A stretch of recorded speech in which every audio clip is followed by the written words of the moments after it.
Samsung is very good with having the public be guinea pigs and test subjects of the product because they are the number one, from my perspective, the number one company to actually listen to their customers. Anytime there was a change, if there's anything that, we wanted, Samsung really went through and created that. And so when they were going through and testing, looking at sales numbers, looking at what was adopted, it looked as if they were like, okay, we had the Beans, which was the Live, we had the Buds Pros or Buds Pluses, and let's take the best of those two worlds and just merge it into one. And that is really what they're doing. And that's what you want in technology. You don't want stagnant. You don't want the next thing just to be just like the last. There always has to be a change. There has to be adaptability. And I think Samsung is literally the king at adaptability. Welcome to Geared Up. I'm Andrew Edwards. I am John Rettinger. Geared Up is your weekly look at the world of consumer electronics and gadgets. And John, this week, we've got a guest. Every week, I kind of try to hype things up. No, it doesn't. This guest needs no hype. We have the best guests in the history of our podcast. And mind you, we have had MKBHD. Sure have. We've had John Morrison. We've had Josh Slade. We've had some incredible guests on here. Titans of industry. We've had join us here on the podcast. And dare I say, this guest is one of my more recent, most people I contact most often out of anybody. So we're going to take those conversations from Twitter and we're going to put them here on the podcast. Ladies and gentlemen. Wait, before you reveal, right. I want to make sure to give you the appropriate amount of props for this guest. Okay. All right, do it. Behind the scenes, people don't realize each and every week, I'm typically the one that goes out and sources our guests, right? A couple of weeks ago, you said, hey, hold on. Let me try this out. Let me find us a guest. And it coincided magically with a few major events going on in the world. And so, without saying too much, I'm going to let you do the honors. John, take over the reins. So, you may know him from Samsung coverage. You might know him from crypto coverage. Andrew and I know him as our savior when it comes to crypto mining. Ladies and gentlemen, Jimmy is promo. Jimmy is promo. Welcome to the show. What's up, guys? Thank you for having me. I'm excited. So for those who don't know you, man, there's so much that you do. You're so knowledgeable.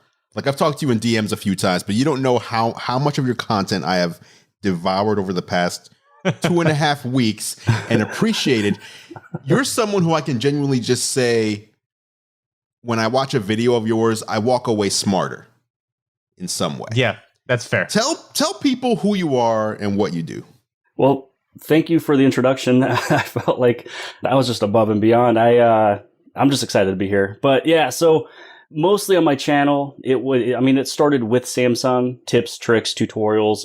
Started way back in 2012, one of the first channels of the niche of Samsung. And that was pretty much my goal was if you owned that phone, which was an up and coming massive hit, back in 2012, 2013, that was the goal. And technically my background was Samsung pretty much for 7 years as an employee. Not many people know that. And so there was many years where I couldn't really say who I was, what I did. The first few years didn't even show my reflection in a phone, never showed the face. And then it just kind of carried over to where I left about 2.5 years ago, went full-time YouTube, still stuck with the Samsung tips and tricks and tutorials. That was, my area of expertise. And so that was what I wanted to shoot. And then it kind of moved over into cryptocurrency. I mean, I've done crypto for many years, stock trading for many years, but I never really made it public just because I didn't want to get out of that niche in YouTube. But I shared a few things on Twitter. A few people started asking questions of, hey, where's your charts? Where's your videos? How do you do this? And then it just kind of evolved and kind of moved with the times. So now I cover cryptocurrency mining, a little bit of charting, and still mixed in with all the Samsung content. Yeah, so I talk to Jimmy 4 or 5 times a day on average as I've gotten into crypto mining. I know very little. And Jimmy, I'm the person that Andrew comes to with questions. If that tells you how bad he's doing in this whole thing. But we do want to begin with Samsung talk, kind of going back to your roots, because there's a big event coming up, which we expect to see some new bendy things. Absolutely. Evan Blast just dropped a leak, I think it was yesterday, which gave us not just blurry pictures. He gave us 3D rendered GIFs of each device that is rumored to be launched at the next Unpacked event, which is about a month or so from now.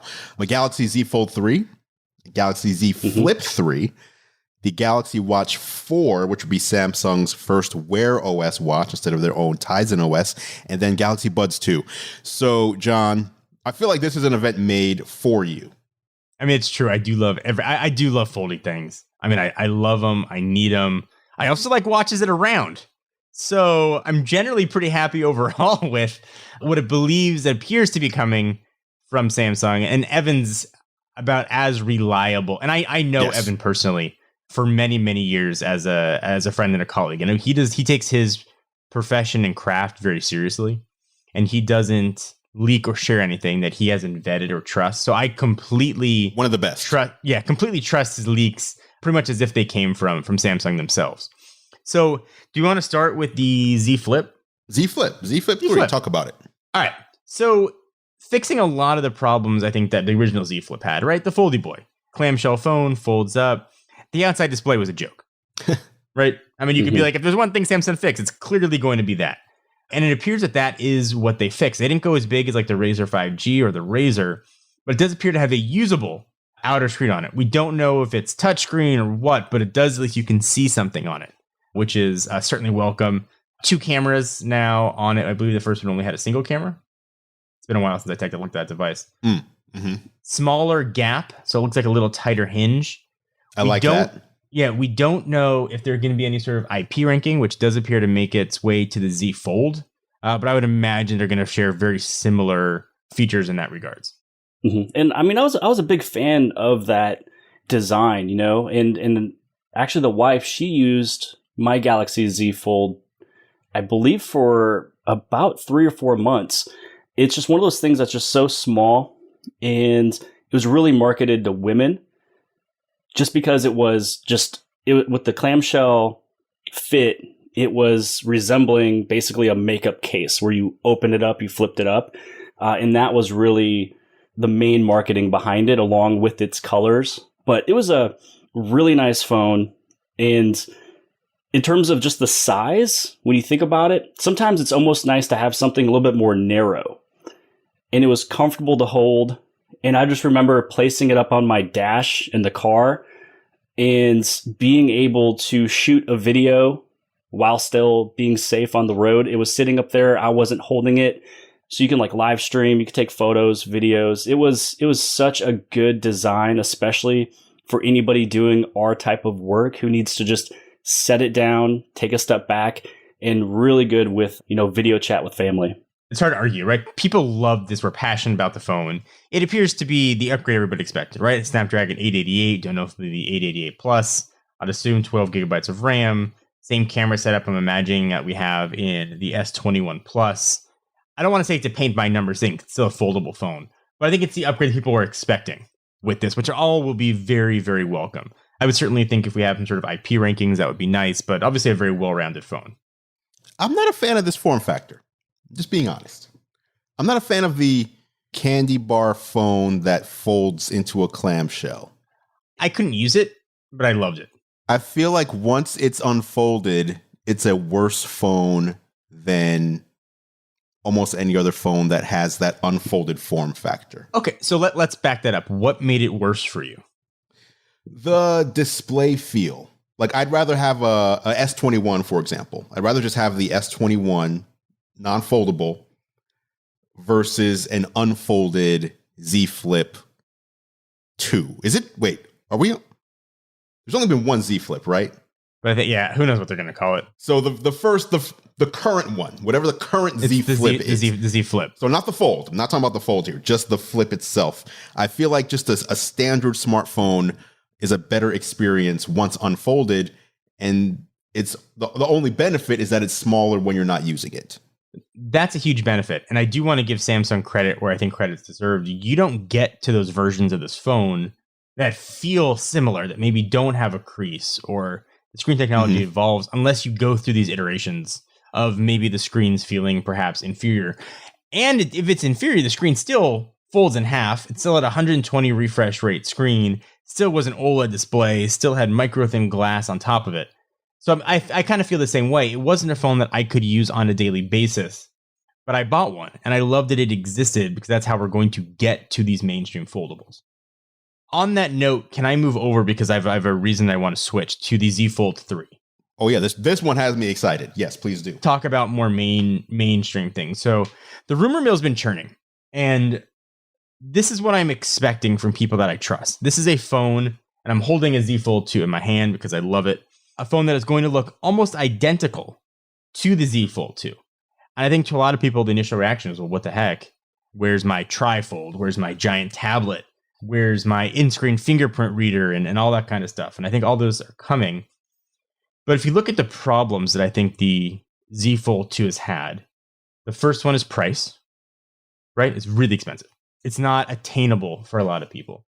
And I think for those that could afford it or were willing to pay for it, the other knock on it was durability. I mean, you had a baby it if water splashed on it, if you didn't have a case and heaven forbid it dropped, those were problems. It appears that Samsung took those complaints and said, we are going to refine the design. We're going to bring the price down to, I mean, who knows what's going to be, but I'm hearing between $1,100 and $1,200, which brings it expensive, but it's on the higher end of regular candy bar flagships. We're hearing IP ranking on it, IP68, I would assume, and also the ability to use an S Pen on it. And I don't think it's going to have a silo for it. You have to carry one with you. But Samsung is checking off the list of problems with the phone. Now, they haven't gotten to the screen, right? It still has the bend in it and still has those issues just on a larger scale that you mentioned with the Z Flip. But this is a phone now that is more attainable for a lot of people. And I think that's amazing. And I was a little disappointed when I sort of first started seeing these leaks, like, oh, where's the crazy things we were expecting? But I think this is a really smart move from Samsung. And I think this is a well-calculated move in the development to get more foldables in more people's hands. So, Jimmy, what's your thought on the Fold 3? I mean, I'm excited for it. I have the Galaxy Z Fold 2. It was actually hard for me to get to the Galaxy S21 Ultra. So my channel was always known to shoot these reviews, put up these tutorials like the day of or even before. And I didn't get to the Galaxy S21 Ultra for 1 to 2 weeks after launch. And I don't know if I let my following down, but it was because I was stuck on the Z Fold 2. And one of the reasons was just the form factor. You know, it was the way that it was just a heavier candy bar when it was shut, and the fact that you knew in the back of your head that you were using a little less battery than if you opened it. And I was just excited that they made that screen larger from the original Fold. So the original Fold I purchased and returned within 2 weeks. Was not happy with it. The screen was too small and it just didn't really captivate me. But then the Z Fold 2 did. And especially for someone who looks at charts all day, it was so much better. And it was basically making me not use a tablet. So I have a tablet. And ever since I had the Z Fold 2, I've never picked up my tablet, even though I have a Chromebook. I've never picked up the tablet ever since I had this phone. And it's one of those things where you can just ask yourself, you know, you would always want to have a tablet with you, but you can't pocket it. And this is a way that you can get so close to just almost having that full tablet display, but, you know, it's just right inside your pocket. And again, it was just really fun to play with, you know, folding it in half when it was sitting up and you can watch YouTube with it, play with the camera with it open, just like the Z Flip. But most people wanted to have this larger, bigger 4x3 display. Yeah, so I'm excited for the 3. I can't really say anything about it if I may or may not have seen it already. But definitely excited for the event and excited to see the release. Now, let me ask you, hypothetically, is what I said valid? My thoughts and impressions on what's coming. Would they have been accurate? We can go back to Love to Dream. Would you, if you had a dream, would the dream have been accurate on what the Z Fold 3 was going to be like? I would say, very similar with the Galaxy Z Fold 2, obviously upgraded cameras, upgraded Snapdragon. I have a little bit of a comparison I can look at, but a lot of these things that's online, I don't fully read up until the event. I don't want to put in too much what people think, because that's kind of what ruined a lot of these events way back in the past. Remember, I think it was with the iPhone where they're talking about how it'd have like a projector coming out and you'd have a keyboard on the tabletop. Yeah. All that crazy stuff. But yeah, so I don't look into too much of the rumors, and I do sometimes have access to phones early, and that was half the reason why I don't really look at them, so I wouldn't have the chance to make a comment, if that makes sense. So a lot of NDA things from before, and we'll just say it's going to be a pretty nice phone. The only thing I'm excited for with the smaller flip would be if they were to improve the speaker with sound. And then I would be super excited for the Galaxy Z Fold 3 to have something that is lighter. Everything would be good with me with that Z Fold 3 if it wasn't so heavy in one hand. I mean, that's a challenge. It's a challenge because it's twice as thick as your typical phone. Yeah. It has to be twice as thick, boy, but also just as light. That's tough. I'm gonna go on a limb and say if the Z Fold 3 is not a trifold, Samsung should be ashamed of themselves. Boo. No, I'm just kidding. No, I'm actually looking forward to it. I think what you said on pricing, John, I'm wondering how accurate it is, only because there's also the flip coming. And my prediction, I'm actually going to make a prediction on this show. Why are you going to go out on a limb and be like, is your prediction that's going to have the Snapdragon 888 in it? I'm going to predict that, since, by the way, this event is typically where we would see a Galaxy Note, and the rumor says there is no Note this year, or maybe ever again, that the pricing that we would expect to see on a Galaxy Note will be transferred to the Z Flip. So not the Fold, but the Flip. Which still seems like a huge discount compared to what the Z Fold 2 was, right? Absolutely. But what I'm saying is I think the Z Flip will be in that 1100-ish range, and then the Z Fold will probably be more in the 12 or 1300-ish range, which is still less.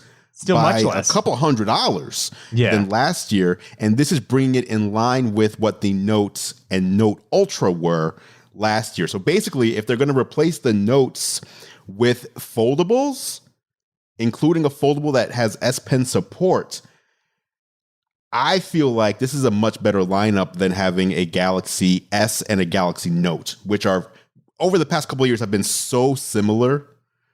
Now you're getting some variety again in Samsung's lineup. I agree. And Samsung doesn't get enough credit for their trade-ins as well. Oh, for sure. What they offer for credits, trade-ins, I mean, is insane. If you have a phone that's a year or so old, I mean, generally you're looking at $400 or $500 minimum. Sometimes up to $700. Yeah, I mean, really generous, extremely generous trade-ins. So the prices are very rarely what the prices actually are. Like, what you pay is very rarely what the prices legitimately are for the phones. So I'm excited about it. There's another product, though, that Google kind of teased, right? Hold up. Are you trying to switch over to the Pixel? Did not. I'm not switching to the Pixel, the watch.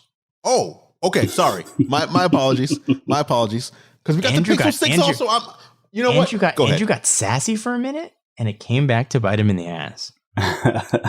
So what I was referencing, Mr. Edwards, was Google, I'm guessing, just dropping a bag, backing up the Brinks truck to Samsung, essentially being like, please stop forking the OSs on watches. We know Tizen's better. We bought Fitbit. That's obviously not working out for our watch. Make an Android Wear watch. I would love to know the details of this deal. Samsung got paid a bag. For anybody who's used like a modern Samsung wearable, like I still don't think they hold a candle to what the Apple Watch can do, but it is so far generally a better experience than Android Wear. I mean, I wore a Gear Active. I loved that Gear Active for, I think, 18 months, and it was absolutely amazing. Just absolutely, absolutely amazing. So I'm excited to see what they do. You know, all we know is that it's going to be round, whether or not it's going to be a Pixel Watch made by Samsung, whether or not Google's going to release their own watch hardware and Samsung's going to release their own, but it'll be based on Android Wear. We don't know the answer to that. What I can't expect is that we're going to have a new design. And I think this is going to be when the Android side of wearables comes really close to the Apple side of wearables. And I think we're finally there. I'm curious. I'm curious because I feel like Samsung has the design down. I feel like Google absolutely has the software design, like just the software. It looks really good. The problem, in my opinion, has been Qualcomm not being able to make a chip that can compete with what Apple can do at the thinness that Apple can do it. So it's not as fast, and the watches are, although they are the shape that you like, John, they're so thick that I think like the average, either a kid or a woman, like they're like, what is this? Why is this watch so big? This is where things get interesting. And Jimmy, feel free to chime in here. Rumored the Pixel 6 will be rocking Google's very own silicon. And last I checked, Samsung also makes their own chips. That is true. You know, obviously, people may not love the Exynos line. That is true. But they do make their own chips. Mm-hmm. So there's an opportunity to move away from Qualcomm. Yes, you're right. For the wearable side. I don't. This is just speculation. I have no idea. We're all speculating here. Yeah. But the problem is Samsung's watches were Tizen. So all the Google OS watches were using Qualcomm. And now Samsung isn't beholden to Qualcomm because they can use their own chip on a Wear OS device. Okay, I see your point. That's exciting. Potentially exciting, right? Yes, of course. Yeah, and I don't upgrade my watch, from Samsung every year. I think I had the Gear S2 for such a long time, but I am excited for this one just because, again, with that newer OS that's going to be on there, it's going to be much more fluid and smooth. And the hardware of the watch, I think it's going to have maybe one of the buttons on there will actually be able to scroll and roll with your finger. Something that I believe some Samsung fans were waiting for. And I think it's going to be here. It's pretty awesome, I think, what's coming in. Regardless, consumers are going to win. Doesn't matter what side you're on, what OS you wear. Whenever one company drives things forward, consumers always win.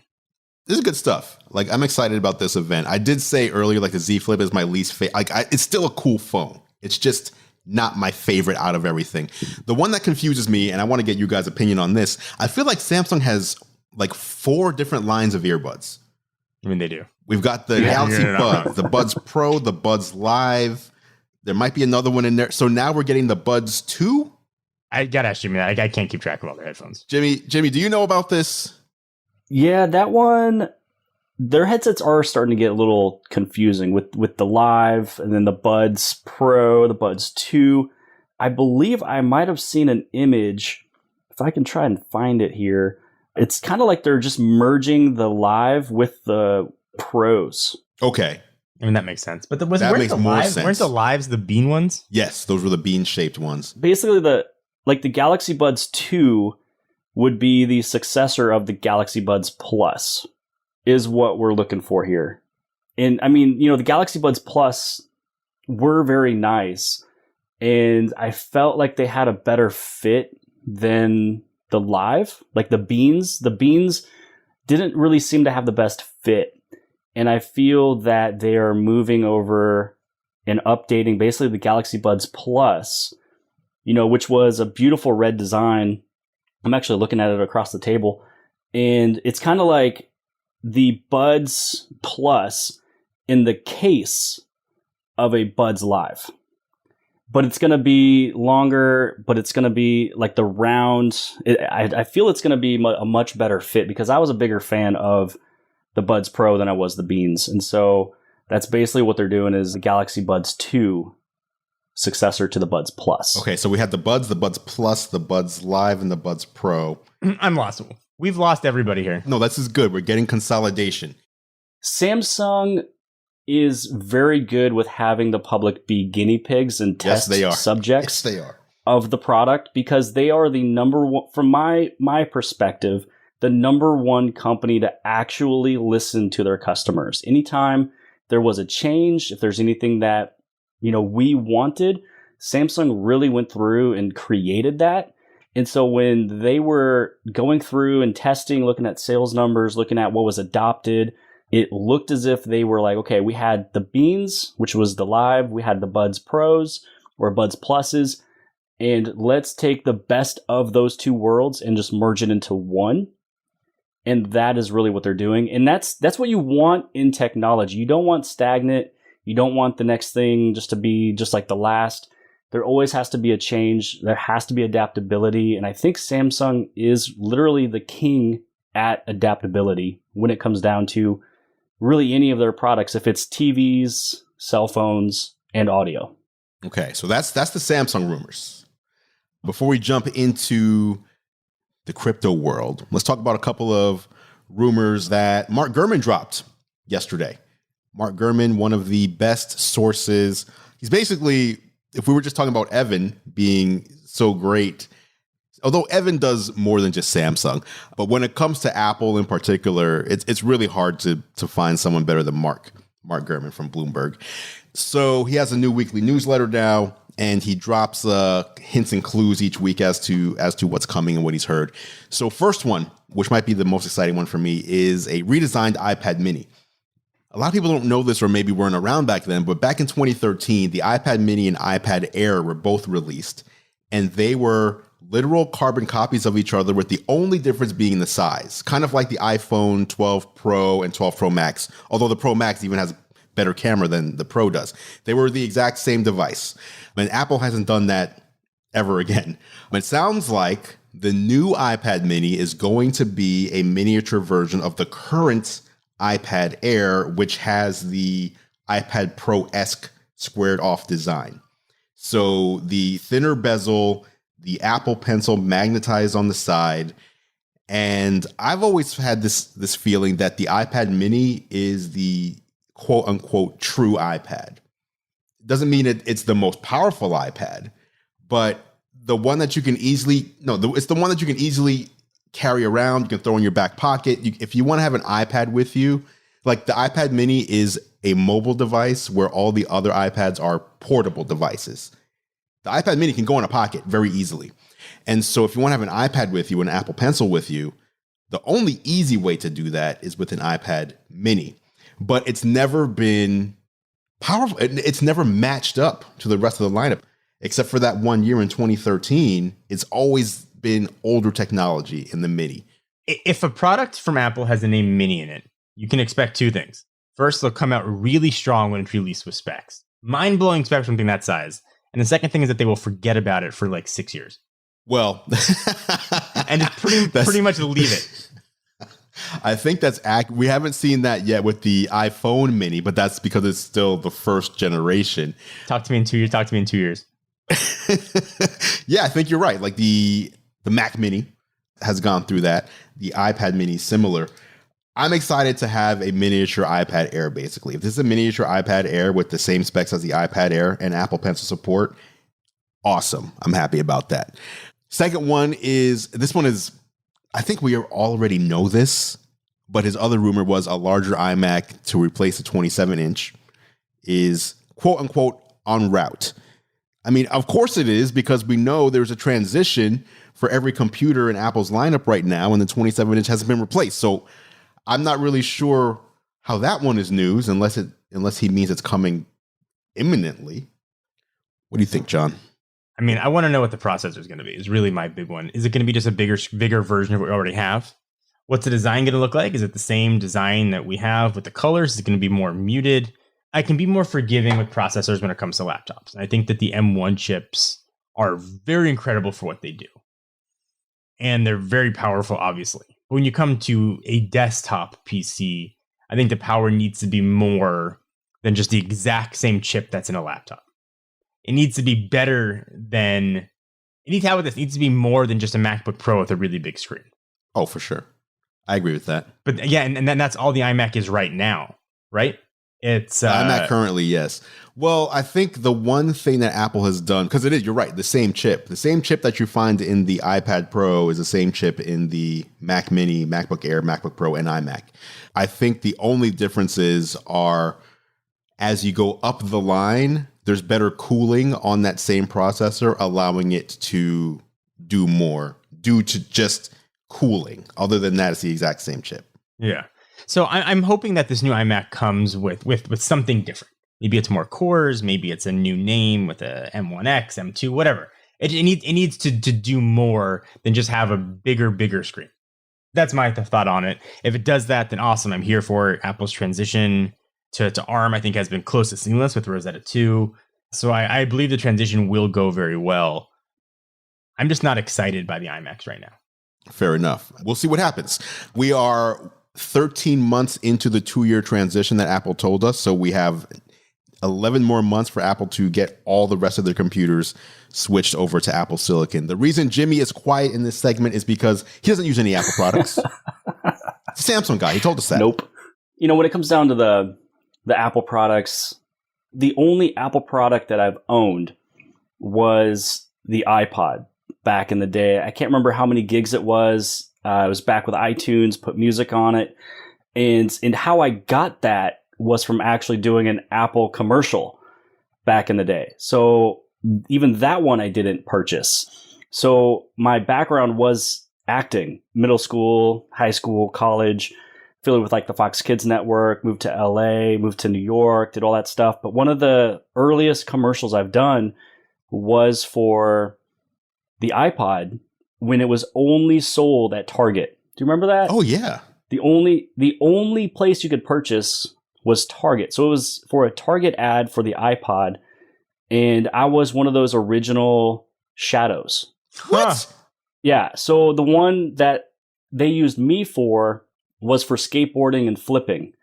So I didn't dance. I couldn't dance, but I was able to do standing backflips. They had me on a trampoline. They had me on the ground. They had me ride a skateboard that I colored, or I wrapped it in blue tape because I was riding on a blue, ramp. And that's what they used back then. So I was able to have the product in the commercial and then got paid for the work. But that was the only Apple product that I have had and owned. That's a cool story.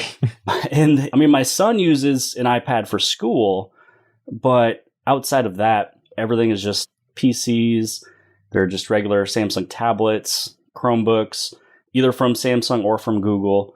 So yeah, I never really got into it. It was really just because I think, some of my early phones was LG, and it was on Verizon or something back then. And then I switched to Samsung, and then just got into the whole Samsung world. And, I like to download music. I downloaded movies.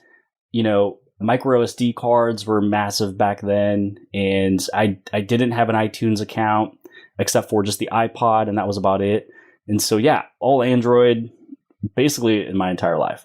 I've tried an iPhone for a few weeks just for fun. And I think it was maybe around like the 2013, 2014 era. And it just didn't really captivate me. So you were one of the shadows in an Apple commercial. What a cool story. You're like, that is one of the most iconic product advertisements. And you're just in there and you just casually drop it like, this is a funny story. I don't know, guys. That's incredible. Yeah. Well, it was funny. I was in a interview to get into the casting agency, and I was in the waiting room as my dad was in the room doing his interview with them, shooting off his monologue and stuff. And so wait, your dad was doing it. You got to what? Your dad was in it too? So my dad's an actor as well too. Yeah. But he's a chiropractor. So he's a chiropractor, but he's an actor. He's a chiropractor. Yeah. Oh boy. Exactly. It's his hobby, man. He's it's fun. So yeah, he was doing his monologue. I was in there sitting on the couch, just waiting. My brother was there too. And basically it's one of those, it's very, very exclusive casting agencies to be a part of. And when you be a part of that one, you'd have to not have access or, be available for other casting agencies. But anyways, I heard the receptionist answer the phone. writing down notes and stating something like, oh, okay, someone at this age, a male, a female. The female has to have long hair. The male has to do a backflip and also skateboard and, things like that. And so I was just listening. I was like, I can do all those things. So for my interview, for when I walked in the room, I was like, hey, by the way, I hear you guys are looking for someone who can do a backflip. She's like, are we? And I was like, yeah, your receptionist just got off the phone. And she's like, okay, you can do that? And I said, yeah. I was like, you want me to do it now? She's like, yeah, as long as you don't get hurt. So I just did the backflip, and she's like, all right, well, we're going to need you because we don't have anybody else that can do a backflip. Because you put down your skills on your resume. You didn't put backflip and on backflip was one of mine. Yes. Yeah. So Amazing. My interview was that, and then I booked the commercial like 2 weeks later. I just had to go back up there and shot it. That is absolutely that's one of the best stories we ever had on the show. Regardless of the guest. I have a lot of them. I have a lot, man. I've lived a lot all the way up till I was like 21, 22. So a lot of weird things that people don't know. Amazing. Okay. Let's no Apple product. Let's switch. Let's move into the crypto area. Now, listen, out of the three of us, I'm probably the least experienced when it comes to mining. I have been, my story, I think I've told it in a miniature form on this show before, but back around 10 or 11 years ago, maybe even 12 years ago, I had the opportunity. Someone in Bitcoin very early on was like, we need a face for Bitcoin to make it legit. You have this channel. We would love to get you involved. Bitcoin was not even 50 cents at that time. Oh, Andrew. And they were like, if here's how it works. If you could get on this bandwagon and start making videos about this, it would help legitimize cryptocurrency. To me at the time, even the word crypto sounded like I had like a black mask around my eyes, creeping around town, trying to look at people's windows and I was like, what is this scam you're trying to get me to pull? I have sponsors. I have an audience. I'm not trying to scam them out of money. What is this? I could have gotten in so early, but I probably would have used it to buy a pizza when it hit like $4 or something, right? So fast forward to today, there's way more cryptocurrencies out there. Mining is a thing. And Jimmy's channel, Jimmy is Promo, as we talked about earlier, is one of the best resources out there, especially if you're a beginner and you just want to learn. Jimmy has this ability to take common questions and basically create like an FAQ. Let's just go through and answer common questions that people have, and let me break this down to show you that a word like cryptocurrency isn't as scary as it might look. And is not a bad word. And not at Jimmy all. Jimmy and I first started talking, I was getting into the idea of helium mining. And helium, there's hotspots. It's called the people's currency. You should explain it. Let people know exactly what this is. So what helium does, and Jimmy, feel free to jump in, but essentially it creates a network for IoT devices. And you plug in these hotspots, connect them to your Wi-Fi, and the IoT things that are around, the hotspots talk to each other. It facilitates an IoT network, and you're rewarded with incremental bits of HNT tokens. And those HNT tokens are trading, depending on the time, between, let's say, 10 and like 14, $15. And essentially, all the user has to do is plug in this miner, set it up on their network, 15, 20-minute process, and then just collect the tokens. And they can collect them in their wallet. They could sell them, swap them to any other currency, that kind of thing. So I was getting into this. Jimmy had a ton of videos on different antennas, and I had a bunch of questions, and I was searching for it. And I'd known his channel before, but I found this perfect video. So I just tweeted at him, and we started sort of talking on Twitter DMs, and then we started texting, and he kind of walked me through, and we have some stories to share on helium mining. And kind of walked me through what he's done and his mining process and mining setup. And I've since purchased a few miners of my own that actually legitimately mine currency instead of sort of reward you with them. I guess they all kind of do. And Jimmy's really helped me along, held my hand, I think is probably a more realistic way to describe it, to get some semblance of confidence or understanding about it. It was a real big gap in my knowledge. And he does an excellent job of not necessarily dumbing it down, making it easy to understand without sort of infantilizing the content. And the videos are really well done. They're all tagged. So you can jump through and see like, okay, I just want to know how to set it up and get to the setup, or I want to know what antenna to buy. And I think that's why his videos have resonated with a lot of people, is that's a hard thing to do. So to anybody out there, if you are looking to get into mining, you want to do cryptocurrency, check out Jimmy's videos. I really do think that he is the best out there in the space as far as explaining and also being available and answering questions. I see him in the comments. I see him on Twitter, generally trying to help people. Yeah, and it's fun. Like, you're always good, or you could become an expert at something that interests you. And this just fully interests me. And actually how I was found from a few Helium team members was with the tag 5G. And that was back in January. So I was mining Helium back in January. I think it was January 18th. And there was only 18,000 hotspots online. Today there's like 84,000 hotspots.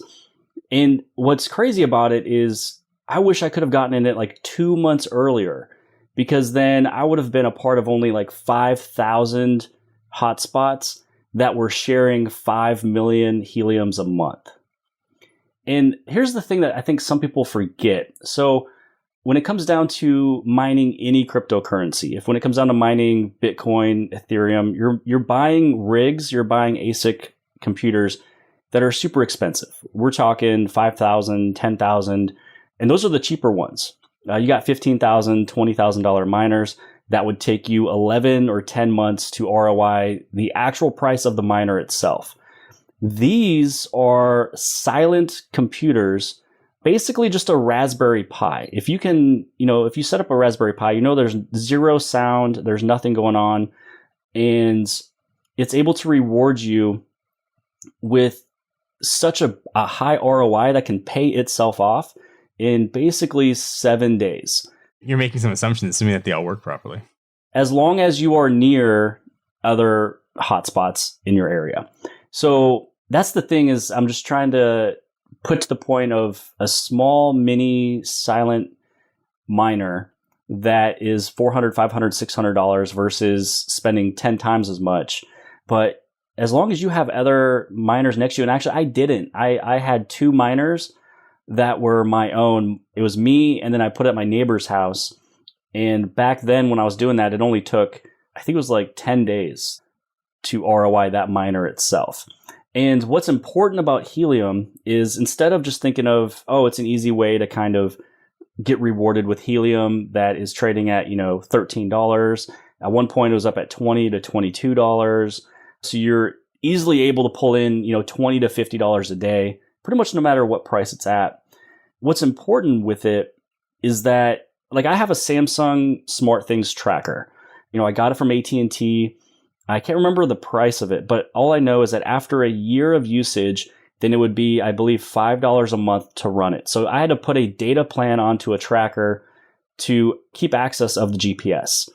So here is a network, and AT&T is a network as well. So here's a network that's called the Helium network, that you have all these miners that exploded, covering majority of all the cities.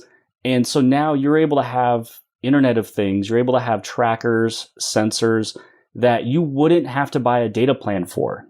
This is the data plan. So I have a tracker in my car at the moment that I believe I can start shooting the video on it tomorrow. And it is a tracker that has a battery life that could be anywhere between, 2 weeks to 6 months, depending on how you have it set up with how often you want it to speak and send its location. And so mine is set up to where it's going to, easily last, I think, minimum 4 weeks up to 2 months. And it is so sensitive and amazing, the fact that you could put this sensor on a motorcycle and you will be notified on your phone if it is tilted. So if your bike gets knocked down, you will get a notification of a tilt. I actually walked out to my vehicle, opened the door, and this tracker right now is in its glove box. So I opened the door of my car and it detected motion. So if anybody is near your vehicle and it kind of gives it a little bit of a shake, you're going to know. And so I'm actually using that tracker in that vehicle because I'll actually have a moving hotspot. So I'll have a setup of a Bobcat sitting in my car connected to a Jackery power supply where I'm making sure my phone is charged, the hotspot's plugged in. I'll have an additional phone sitting in my car just to give it its Wi-Fi. And basically this tracker is going to let me know if my car gets towed or moved or touched. But yeah, so that's the thing I love about Helium is it's easily rewardable, easy to set up. very intuitive, simple application. And there's actual use case scenarios where you can have trackers, just like, you got the Air tags, you got the Samsung tags, you got the Tile, but those are done with Bluetooth. And when you have something that has the radio frequency built in of the 915 megahertz spectrum here, which is the same technology, it's the same radio frequency that's used in a cordless phone. So if you've ever had a cordless phone in your house and the base is plugged into the wall, you're walking around with a cordless phone, but somehow that phone has to talk to the base because that is what's plugged in through the LAN. That is 915 megahertz spectrum. And that's what these antennas use. So we have basically these antennas that we are in charge of, which is why we're rewarded to create this network. So we have all these sensors that would be able to work with it. So I have like a mousetrap that's on the Helium network. I have a tracker that's on my car that's with the Helium network. You have the Lime scooters that is also a part of it as well in those big cities. So it's that coverage. Again, you don't have to buy a data plan for it. And so to kind of simplify this in case people are having trouble following along, the Helium network is basically average people, anybody putting a hotspot in their home, connecting it to their home network, and that hotspot creates a signal, and you get rewarded for doing this with payments of HNT cryptocurrency. And so the idea is that as more people put these hotspots in their homes, the Helium network that is publicly available over radio waves grows. And so Helium is trying to build a network that people can tap into without needing to pay a monthly fee, at least for now. And I don't know if it's going to be that way forever, if that's the goal. But it's basically crowdsourcing a network versus relying on a major corporation, which will most definitely charge you to access. And if you do this, you get rewarded in cryptocurrency. Yeah, so that's why it's called the People's Network, is because it's the people that's putting up the network, and it's us that are in charge of it. And so basically, as we get rewarded Helium, we're getting rewarded that because we're just monitoring and making sure that our hotspot is online. And that all the parts are connected. Which I'm laughing for a reason, but I'll tell that story in a minute. Now Helium is interesting because, John, earlier you said it depends on where you are. Like, you can't assume that you're going to pay off what you bought in a week, although it's very easy to do so depending on where you are. And that's where some of the more interesting parts of Helium come into, I think, because you can't just buy 10 of these hotspots and just put them all in your house. You can, but you're not extending the network that way, and therefore you're not going to be benefiting and being rewarded in the same way as someone who spreads it out. So why don't we talk about that for a little bit? Yeah, so when it comes down with the hotspots, when you compare it versus Verizon, AT&T, and everybody else, you're not going to see two of those big towers on the same block. There is just no benefit of having two cell towers right next to each other. You needed to spread them out. And that's basically this whole reward scale as well. So this way, if you are sitting, and it kind of stinks sometimes when you can't be in charge of it if you live in a big city like Chicago or New York or something like that, and someone in your same apartment has it as well. But there is one thing that you can do that can ensure, that you can create your own network with your own hotspot. So if you're, let's say, on top, your upper level of a building, and there's somebody who lives below you that also has it, you can almost assume that they're using an antenna that is stock or something that's a lower dBi, so it can reach further. Just like a regular Wi-Fi, you have the 2.5 gigahertz and the 5 gigahertz. People should hopefully know the 2.5 can penetrate; it can go further. The 5 gigahertz, it doesn't penetrate as much, but it's fast. So when you think about the lower end dBi, it's pretty much the same. It's going to be more powerful. It can go through things. It can go up and around buildings. Well, if you're in that building and you're on the upper level, you'll want maybe like an 8 dBi. And it's very easy to buy these antennas. Even if you're not familiar with it, you can just go on Amazon. You can even take a look at helium.com, and they have links for different antennas as well. And if you have a 8 dBi on top of a roof, what you're doing is you are going to hit a different network than the person below you, which is how you're able to still get rewarded and get Helium, even if somebody's in the exact same building as you, even if it was a townhome, if you're on the second floor versus the first floor, if you had a different DBI antenna that can just reach further and hit a few additional new people, that is your network being different than someone else. And it allows you to have that full reward scale. And because you're connected to your own Wi-Fi, your own private Wi-Fi versus the person who lives below you, they have their Wi-Fi. That is how you can still earn with these hotspots if you're in that same building as someone else. And I'm actually testing a thing where I'm moving one of my hotspots somewhere else in my house because I'm putting an antenna on my roof. That'll be a 8 dBi antenna because I'm getting ready for the halving that's coming up on August 1st because I wanted to reach a further distance to get rewarded higher. So I'm putting my antenna higher. So this way it will kind of balance out the halving that comes up. Well, I have 2 hotspots in my house, both connected to a individual private network. So I have 2 different Wi-Fi access points, I guess you can say. And I live at the end of a hex, which you can take a look on the Helium Explorer website. It'll literally show you exactly where you are within a hex. And so basically, I'm not stating to put 2 hotspots in your house. It just happens to be where I'm in the process of moving one. I'm just waiting to put the other on the roof. And I have 2 of them in the house, both performing very well because one is in my hex. The other one is in the next hex next to me, just 50 meters away, which it's always accurate within 90 meters. So if you needed to move, your hotspot on the map by 90 meters, you're able to. And that's going to go above people's heads if they don't know about the Explorer website or Helium itself. But when you get into it, that's going to make 100% sense because Helium is one of those things that you can comprehend and learn very quickly. So there's a lot to learn. You realize we're talking to an expert about this. And I've been doing Helium, I've been mining for a while, and I still am I did not know that about the network. Now, Jimmy, you're also doing a lot of other more traditional mining, right? ASIC machines, plugged in your garage, sounds like a wind turbine when you go in there. And like I said, Jimmy's the one who's gotten me responsible for mining. I've got one mini Doge miner now that's mining Litecoin and Doge. I got 3 more coming. I've got a more powerful one that'll do both as well. And so I blame Jimmy for getting me in on this. And I've been got into mining by a PC that I built that has a 3090 in it. This is now probably a $4,000 to $5,000 computer. And what that's mining when I have it mine equivalent cryptocurrency is less than this $1,000 machine. You start to realize, okay, it's more efficient to do it this way. And sort of Jimmy's walked me through this whole process. I learned it sounds complicated. How do I set things up? What's a pool? How do I log in? How do I find my cryptocurrency? And Jimmy's videos are very clear. As I said at my first one, I was messaging him. I was like, I'm doing this. I did it.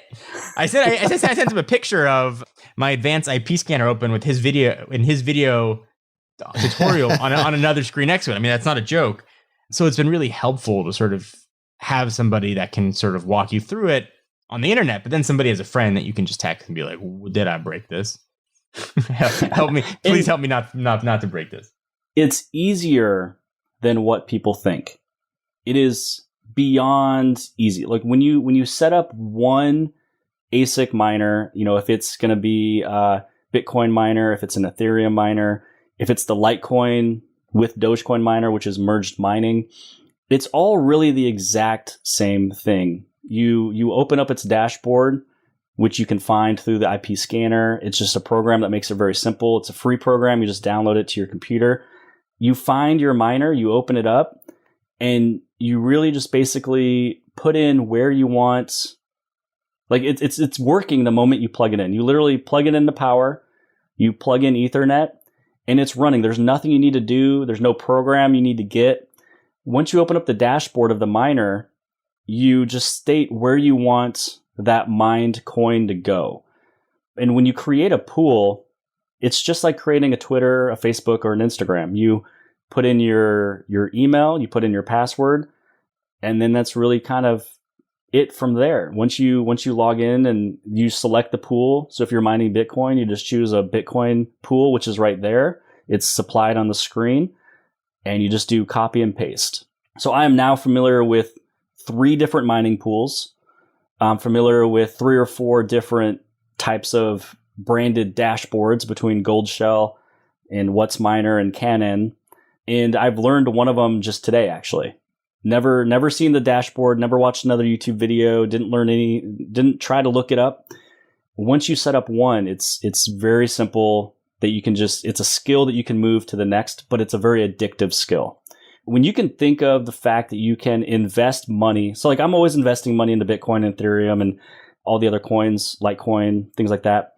But when you have another source of income of any type of a coin, which is mining or purchasing or earning interest off of either Celsius or BlockFi, I mean, it's just a win-win-win situation. It gets so addicting. And so I went from having one Helium miner up to having over 22 of them between me and an LLC. Then it moved into coin mining. And now I've got like 2 mini Doge miners, which is a very good starting point for anybody to start mining. It's right around $1,200 for a machine, and it's easy to set up. It's quiet. You can almost put it in any room. And then, so I have 2 of those mini Dogecoin miners, which also mines Litecoin. I have 2 KD boxes that mines Kadena. And then in my garage now, which I'm about to expand with a few more plugs, I have a different one that's mining Decred, which is a fork off of Bitcoin. So it's very similar to its type of algorithm, but it's actually the number one most profitable miner on the market that is out, other than one Ethereum miner, which is still not even out, which I think is actually coming out this month in July. So Decred is one that I'm mining, and it's the most profitable miner on the market you can get. I want to share a story of what you've done to us. So as you share your story of how you sort of grew out your mining rig, I was messaging to Andrew like, oh, look, I got this mini Doge miner. It's set up. I now have 3 more coming. Andrew's like, do I need this? I was like, I don't know, man. Maybe you do. Check out Jimmy's videos. He's like, I need this. He's like, well, crap, they're sold out. Andrew messages me, maybe, was it last week? With a video from some random dude on eBay saying, hey, Andrew, here are the 3 miners you just bought. I want to show you that they're working properly. And he's like, I don't know how to set these up, but I got them coming. So Drew, what did you buy, and have they shown up yet? They're coming in 2 days.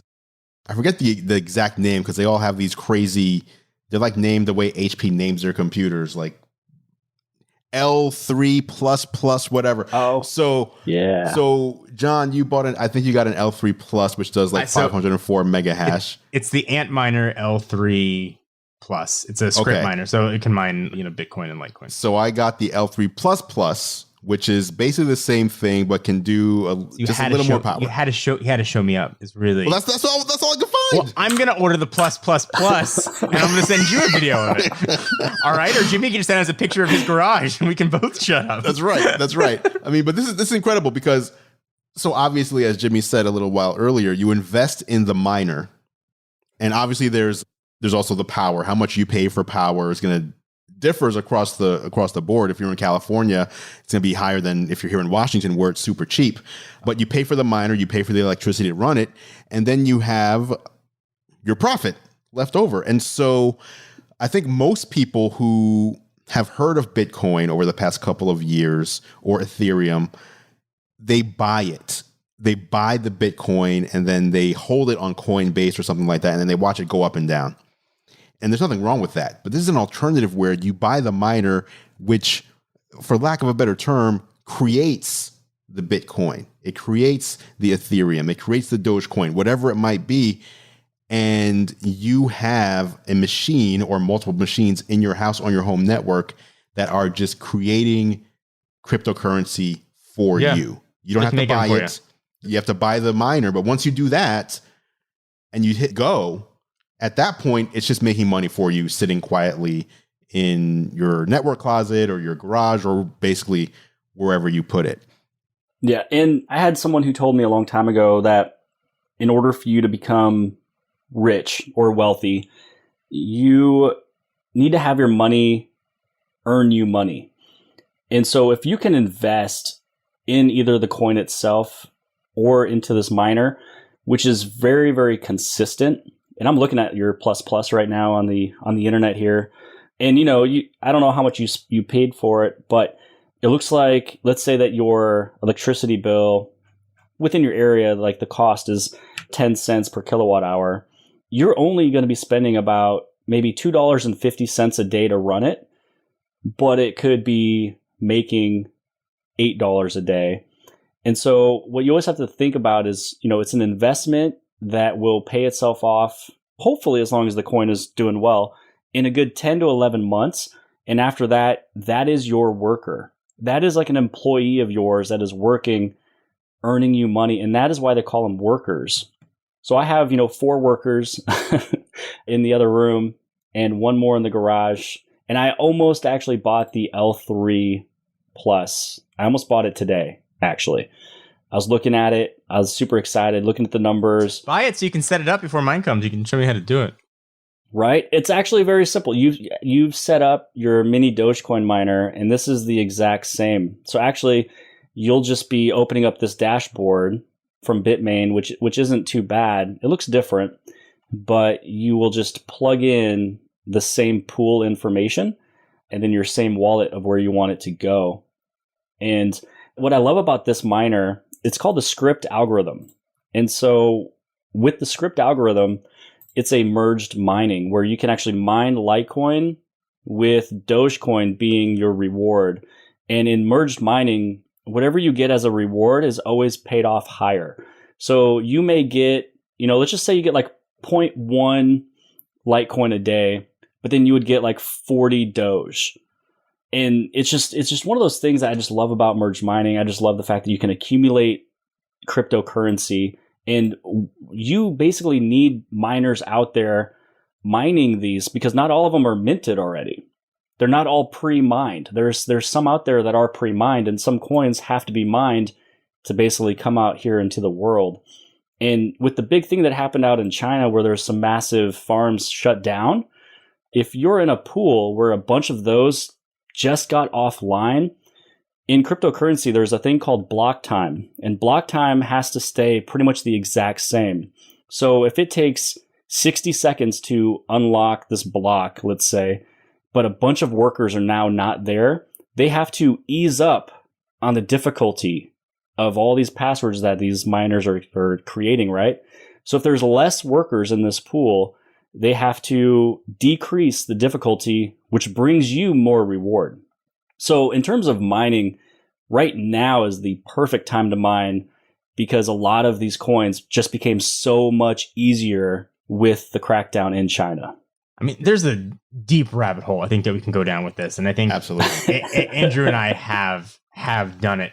And I think it probably makes sense that Jimmy's willing to have him back, sort of talk more specifically about the mining. But I want to thank Jimmy, at least as a friend and a resource, for the help that he's given me, for Andrew, and for the crypto community, and also for coming and joining us on the podcast. Absolutely.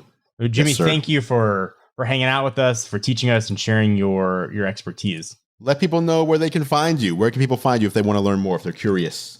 Yes. So if you just search for Jimmy is Promo or even Jimmy Promo on Twitter, Instagram, YouTube, Facebook, basically have all of those. And all the content I'm going to just keep on doing will be around cryptocurrency, mining, around Samsung, and also product reviews. And that is it for this edition of Geared Up. Thank you so much for listening. Of course, you can catch John and I on YouTube. I'm at youtube.com/gearlive, and John is at youtube.com/John4Lakers. Feel free to head over and subscribe to our channels to stay up to date on all the latest tech. Speaking of subscribing, you can subscribe to Geared Up in your favorite podcast app if you haven't done so already. Just search Geared Up, that's 2 words, not one, in Apple Podcasts, Spotify, Pocket Casts, Overcast, or really wherever you choose to listen. If you like what we do, please consider leaving us a rating and review. It really helps other people find the show. Geared Up is a Gear Live podcast, and you can see more from us at gearlive.com. Thank you so much for listening. For John Rettinger, I'm Andrew Edwards, and we'll catch you in the next episode.